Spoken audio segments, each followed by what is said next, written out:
On May 19, 2016, Jackson County Circuit Court Judge Ronald D. Grensky let Sean Lenzo, a known felon and self-admitted drug user, walk out of the Jackson County Circuit Court with custody of his 5-year-old daughter, after she had accused him of sexually abusing her.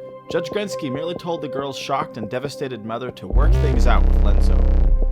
It's the kind of situation that most parents only see in their nightmares. But for Christi MacLaren, this nightmare has become her reality.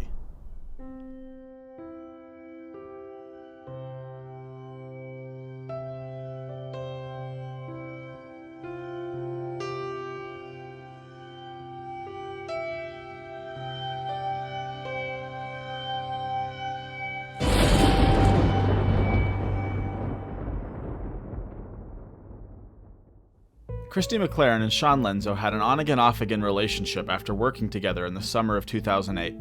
In early 2010, MacLaren discovered that she was pregnant. Lenzo didn't want a child in their relationship, so Christi moved to Oregon to start a new life and raise her daughter near her family.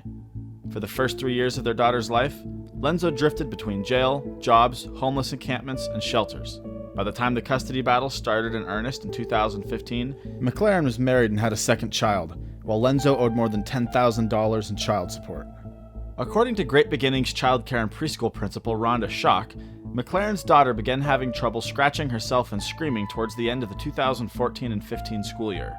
Schock testified under oath that she witnessed MacLaren's daughter screaming, "I don't want to be with him," urinating in her pants, and laying on the ground so that Christi had to drag her across the floor.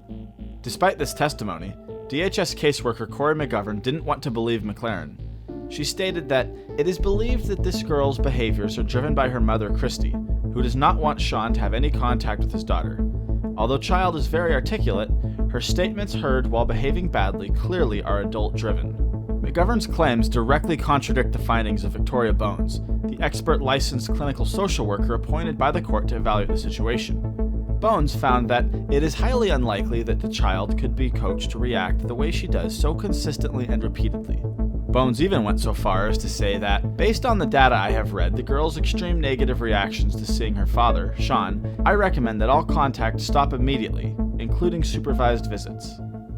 After conducting a psych exam on MacLaren, Dr. Jerry Larson, MD, psychiatrist, said, "Christi MacLaren is a 40-year-old, bright, well-educated, married mother of 2 children who displays no evidence of a mental defect."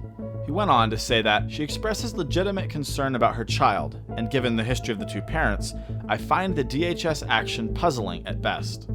In all, Christi has a total of 9 witnesses, 4 of whom are professionals, who have testified on her behalf and found that she is an excellent mother.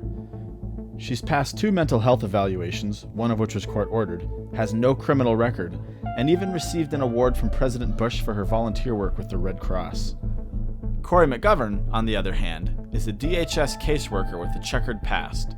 McGovern was sued along with 2 other DHS workers for $3.5 million after they failed to protect a 4-year-old girl from repeated rape and sexual assault at the hands of 2 teenage boys.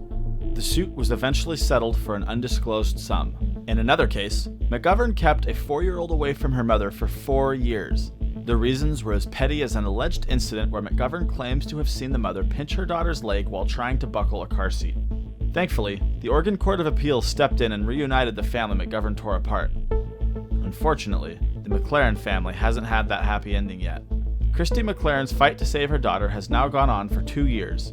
She has accrued upwards of $30,000 in expenses. If you want to help Christi in her fight for justice, be sure to read the U.S. Observer's full article on her struggle to save her daughter, and check out the GoFundMe account she has set up to help her family. And don't forget to share Christi's story and the story of people like her, because by spreading the truth, we can all work towards our goal of protecting and vindicating the innocent.